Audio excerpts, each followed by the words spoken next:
అదే RTV app వార్తల్ని క్షణాల్లో చదివే అవకాశం ఉంటుంది. ఒక న్యూస్ పేపర్, ఒక టెలివిజన్ ఛానల్ మీ చేతుల్లో ఎప్పుడూ ఉంటాయి.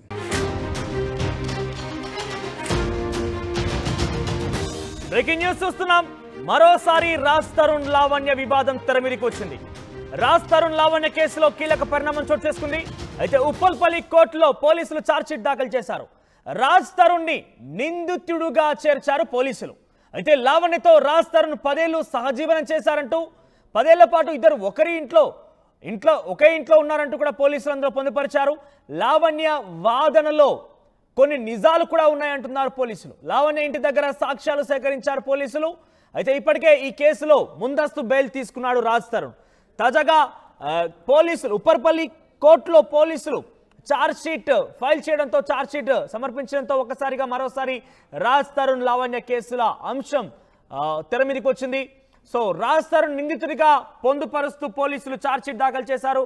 అయితే ఇప్పటికే ముందస్తు బెయిల్ తీసుకున్నాడు రాజ్ తరుణ్. దీనికి సంబంధించి మరిన్ని అప్డేట్స్ దేవిక అందిస్తారు. దేవిక, రాజ్ తరుణ్ లావణ్యల యొక్క వివాదం మరోసారి తెర మీదకి వచ్చింది. తాజాగా పోలీసులు ఛార్జ్షీట్ ఫైల్ చేయడంతో రాజ్ తరుణ్ ని నిందితుడిగా అక్కడ పొందుపరిచారు. సో వారి నుంచి ఎటువంటి రియాక్షన్స్ అందుతున్నాయి? ఎందుకంటే రాజ్ తరుణ్ ఏ తప్పు తెలియదు, అన్ని తారుమారుగా కావాలని నన్ను బ్లాక్మెయిల్ చేసేందుకే లావణ్య ప్రయత్నించిందంటూ కూడా రాజ్ తరుణ్ చెప్పుకొచ్చాడు. కానీ తాజాగా చూస్తే ఆయన తప్పు చేసినట్టుగా ధృవీకరించి పోలీసు అధికారులు నిందితుడిగా చేర్చారు ఛార్జ్షీట్లో. ఎస్ మనోజ్, ప్రస్తుతం ఇప్పుడు కనుక చూసుకుంటే ఒకప్పుడు ఎవరైతే హీరో రాజ్ తరుణ్ అలాగే లావణ్య ఎవరైతే ఉన్నారో, అలాగే మేమిద్దరం కూడా పెళ్లి చేసుకొని 10 ఏళ్ళు అయింది అని చెప్పి ఎవరైతే లావణ్య ఉందో లావణ్య పోలీసులను ఆశ్రయించడం జరిగింది. ఎందుకంటే లావణ్య ఎవరైతే ఇప్పుడు రాజ్ తరుణ్ వాళ్ళ హస్బెండ్ ఉన్నాడు అంటే తను చెప్పిన దాని ప్రకారం కనుక చూసుకుంటే రాజ్ తరుణ్ నా భర్త మాల్వి మల్హోత్రా అనే ఒక హీరోయిన్ నా భర్తను దూరం చేసింది నా నుంచి అని చెప్పి కూడా నార్సింగ్ పోలీస్ స్టేషన్లో కంప్లైంట్ ఇవ్వడం జరిగింది. అయితే మామూలుగా చూసుకుంటే ఒకవైపు లావణ్య, మరోవైపు రాజ్ తరుణ్, మరోవైపు మాల్వి మల్హోత్రా, వీళ్ళ ముగ్గురు కూడా ఒకరి మీద ఒకరు పరస్పరం కేసులు పెట్టుకున్న ఘటనలు కూడా మనం చూడడం జరిగింది. అయితే ప్రస్తుతానికి ఇదంతా కూడా మనం చూసినప్పటికీ కూడా రాజ్ తరుణ్ ఒక లాయర్ని పెట్టుకొని అసలు నా తప్పేమీ లేదు, నేను లావణ్య అసలు పెళ్లి చేసుకోలేదు, మేము అసలు సహజన్యం చేయలేదు అని చెప్పి కూడా తను కోర్టుకు వెళ్ళడం జరిగింది. కోర్టు కూడా అతనికి బెయిల్ ఇవ్వడం జరిగింది. అంటే ఇంతటితో ఏదైతే ఇప్పుడు రాజ్ తరుణ్ లావణ్య కేసు ఉందో అదంతా కూడా సమాప్తం అయిపోయింది అనుకునే లోపే ఉప్పర్పల్లి పోలీస్ స్టేషన్ ఏదైతే ఉందో ఆ పోలీస్ స్టేషన్ నుంచి ఇప్పుడు రాజ్ తరుణే నిందితుడిగా పోలీసులు చెప్పడం జరిగింది. అయితే ప్రస్తుతానికి మాత్రం పోలీసులు చెప్తున్న వివరాలు ఏంటంటే ఎవరైతే ఇప్పుడు లావణ్య రాజ్ తరుణ్ ఉన్నారో వీళ్ళిద్దరూ కూడా 10 ఏళ్ల నుంచి సహజీవనం చేస్తున్నారు, దానికి తగ్గ సాక్ష్యాలు కూడా మా దగ్గర ఉన్నాయని చెప్పి పోలీసులు చెప్పడం జరుగుతుంది. అయితే ప్రస్తుతానికి మాత్రం ఏదైతే ఇప్పుడు లావణ్య అంటే మనం ఒకప్పుడు కూడా వాళ్ళ ఇంటి దగ్గరికి వెళ్ళి షూట్ చేయడం జరిగింది. ఏదైతే లావణ్య ఇల్లు ఉందో అక్కడ ఏదైతే విలాస్కి సంబంధించి వాళ్ళు అక్కడ ఉంటున్నారో రాజ్ తరుణ్ లావణ్య దాదాపుగా 10 ఏళ్ల పాటు సహజీవనం చేశారు అంటూ కూడా పోలీసులు పూర్తి ఆధారాలు అయితే సేకరించడం జరిగింది. అయితే ప్రస్తుతానికి ఇంటి పక్కల చుట్టుపక్కల ఉండే వాళ్ళని ఎంక్వైరీ చేశారు. అదేవిధంగా సీసీటీవీ ఫుటేజ్ని కూడా దాదాపుగా కొన్ని నెలల క్రితంది కూడా వెతికి తీయడం జరిగింది. అదేవిధంగా చూసుకుంటే రాజ్ తరుణ్ కూడా అసలు లావణ్యకి నాకు పెళ్లి కాలేదు, ఎటువంటి సంబంధం కూడా లేదు అని చెప్పి లావణ్య కటకండిగా చెప్పిన సందర్భాలు కూడా ఉన్నాయి. దాని ప్రకారంగా పోలీసులు ఇద్దరి మీద నిఘా పెట్టడంతో ఇప్పుడు రాజ్ తరుణ్ ఎవరైతే హీరో రాజ్ తరుణ్ ఉన్నాడో అతని మీద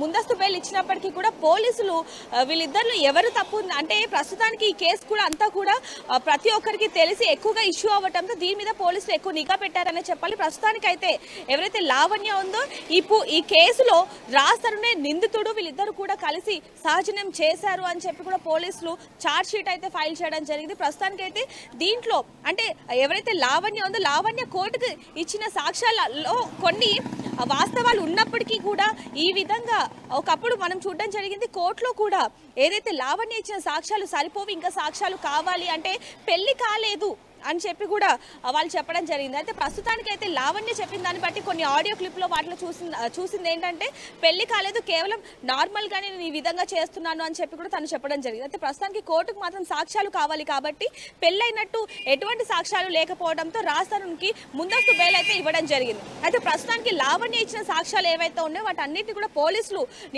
అవన్నీ కూడా క్లియర్గా అన్ని కూడా పరిశీలించి వెంటనే సాక్ష్యాలు పరిశీలించిన తర్వాత పోలీసులు ఆధారాలను పరిశీలించిన తర్వాత పోలీసులు కేసు నమోదు చేసినట్టు తెలుస్తోంది. దానికి సంబంధించి నిందితుడిగా రాజ్ తరుణ్ చేర్చడం కూడా ఆ ఆధారాలను పరిశీలించిన తర్వాతనే. సో ఎటువంటి ఆధారాలు పరిశీలించారు పోలీసులు? ప్రస్తుతానికి లావణ్య ఏవైతే ఇప్పుడు చాటింగ్ కానివ్వండి, లేకపోతే వాళ్ళ ఇంట్లో తీసుకున్న ఫొటోస్, ఫ్యామిలీ ఫొటోస్ ఏవైతే ఉన్నాయో మనం కూడా మన ఆర్టీవీలో కూడా మనం ప్లే చేయడం జరిగింది. వీటికి సంబంధించిన సాక్ష్యాలు, అదేవిధంగా కాల్ లిస్ట్ ఇవంతా కూడా ఫొటోస్, వీడియోస్ ఇవన్నీ, అలాగే బంధువుల నుంచి ఎవరైతే ఇప్పుడు రాస్తారో బంధువులు ఉంటారో వాళ్ళకి సంబంధించిన ఇన్ఫర్మేషన్ కూడా తీసుకోవడం జరిగింది. అదేవిధంగా ఇప్పుడు ఎవరైతే వీళ్ళిద్దరు రాస్తారు లావణ్య కొన్నేళ్ల నుంచి ఏదైతే విల్లాల్లో నివసిస్తున్నారో వాళ్ళ ఇంటి చుట్టుపక్కల కానివ్వండి, లేకపోతే సెక్యూరిటీ వీళ్ళందరినీ కూడా ఎంక్వైరీ చేయడం జరిగింది. అదేవిధంగా ముఖ్యంగా ఏదైతే సీసీటీవీ ఫుటేజ్ ఉందో దాన్ని కొన్ని నెలల నుంచి కూడా ఏదైతే బ్యాకప్ ఉందో దాన్ని అంతా కూడా తీసి పరిశీలించగా వీళ్ళిద్దరు కూడా దాదాపుగా 10 సంవత్సరాల వరకు కూడా సహజీవనం చేశారు అని చెప్పి పోలీసులు నిర్ధారించుకొని రాజ్ తరుణ్ని నిందితుడిగా అయితే చెప్పడం జరిగింది. ప్రస్తుతానికైతే రాజ్ తరుణ్ మీద చార్జ్ షీట్ అయితే ఫైల్ చేయడం జరిగింది. మరి ఏం జరుగుతుంది ఏంటనేది కూడా వేచి చూడాలి మనోజ్.